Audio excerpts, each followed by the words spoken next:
ځکه چې ابراهیم علیه السلام د الله تعالی په حکم سره د بیت الله تعمیر وکړ، په دا کې صرف د الله تعالی د عبادت کړل اجازت و. د الله تعالی عبادت خو څه کې بلکې 300 بتونه وروړل په دغه بیت الله کې یې شول او دغه عبادت یې شریک. د نبی علیه السلام په راتګ نه د مخه په دنیا کې څومره جهالت و، څومره تیاره وه،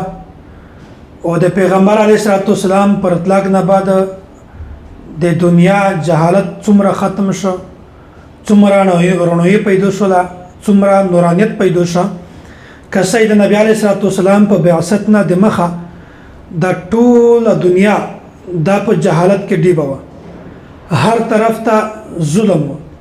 هر طرف ته تیاره وه، هر طرف ته جهالت و. دغه اندازه تاسو دغه خبره نه لګولی شئ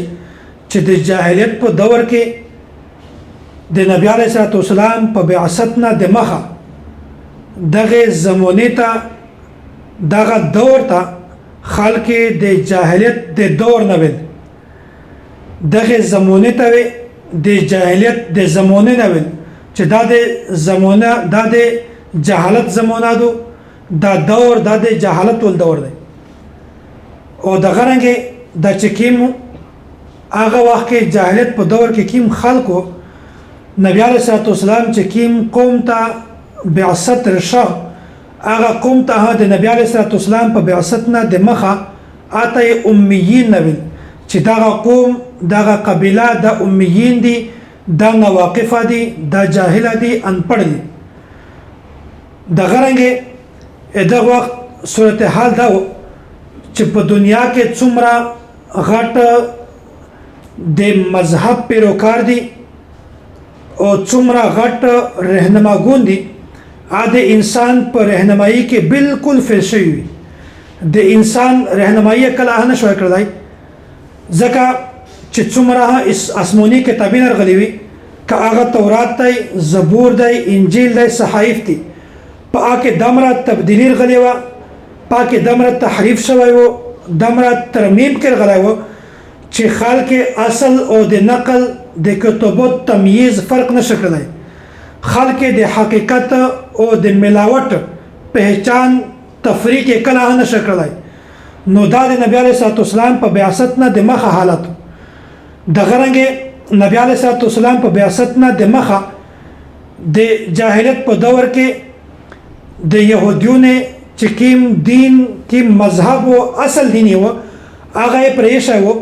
او څو خاص رسومات، څو جاهلیت دور خاص رسومات دای رخصوي او په دغه لوند د خپل ژوند تیرو.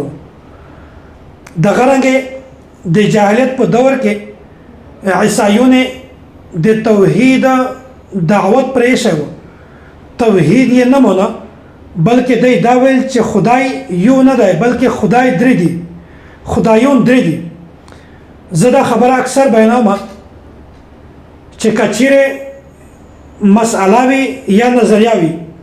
کچیرې مسئله وي چې درې تعلقه دا درې دي، کچیرې مسئله وي چې درې تعلقه دا یو دی، نو درې داسې طبقې دي، یو روافضه، یوه طبقه د مرزایونه او یوه طبقه د مسلمون اهل بدعت. دغه دا نظریاتو د مسالې په باره کې چې درې تعلقه دا درې نه دي بلکې درې تعلقه دا یو طلاق دی. او دغه رنګه کچیرې دغه درې د مسئله نه وي نظریه وي، نو دا نظریه د عیسایونو دو. عیسایون دا وایي یعنې چې خدای عیسی علیه السلام، مریم علیه السلام، یعنې چې دغه درې مجموعه دا خدای دی. نو کچیرې خبره د نظریه ولوي د عیسایون وایي چې درې دا یو دی. کچیرې خبره د مسئلې وي بیا روافضه، مرزایون، اهل حدیث دا وایي چې درې تعلقه دا یو دی، درې نه دي. میش اهل سنت والجماعت، احناف، دیوبند دا خبره کوي چې کچیرې خبره د نظریه ولوي نو بیا هم درې دي، او کچیرې خبره د مسئلې ولوي نو بیا هم درې تعلقه دا درې دي. نو عیسایونه دغه نظریه وه، دا عقیده وه چې کسی توحید نشته، خدای یو نه دی بلکې خدایون دا درې دي. دا د جاهلیت دور دا خبره وي. د جاهلیت په دور کې د ایران چې کې مجوسیون وي یغه د الله تعالی عبادت نه کړ یغه د یوره عبادت کړ یوره بالک مخته ورته شیش د یغه عبادت وکړ او دا چې کیما د یو برای نام صرف په خله باندې د الله تعالی نوم وخاص حالانکه په حقیقت کې د الله تعالی د ذات سره د الله تعالی د عبادت سره بالکل تعلق نه و د غرانګه د جاهلیت په دور کې هندو چې کوم مذهب دی په دا کې ډېره زیاته بدپرستی و په شپږمه صدۍ کې د ډېر زیات عروج وخاست ډېر زیات مخته لرل او د دې چې کوم دیوتاوي د دې کوم خدایون وي دغه تعداد په لاکاوي نه بلکې په کروڑاوي و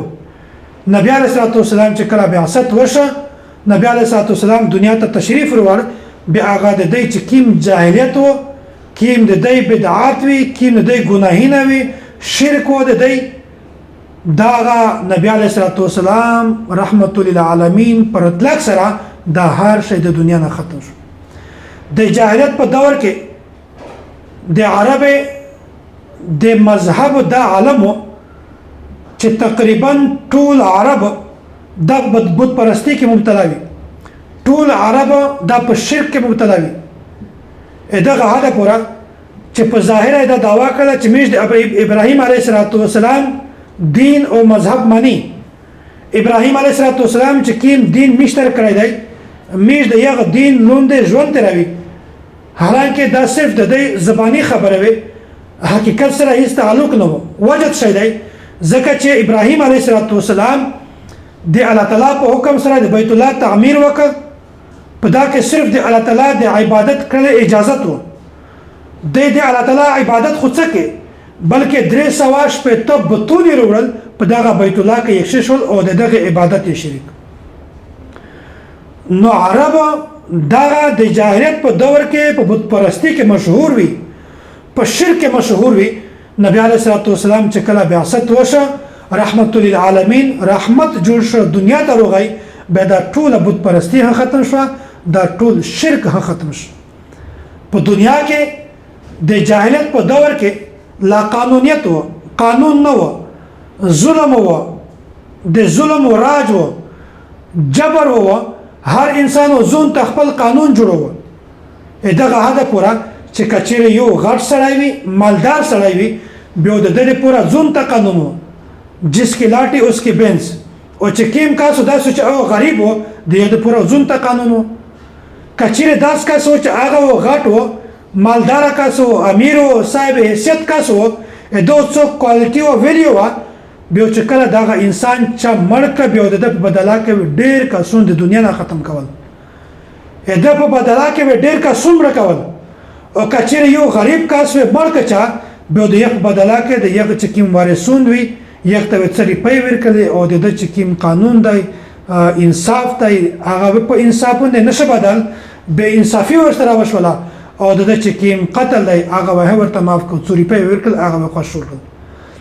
نو د جاهلیت په دور کې انصاف نه و بلکې د ظلم راج و نبی علیه السلام چې کله دنیا ته تشریف وروړ نو په یو وخت کې انصاف هم قایم شو ظلم ختم شو په هر وخت کې انصاف کچېره هغه امیر کسوي کچېره هغه غریب کسوي د ټولو لپاره یو انصاف یو قانون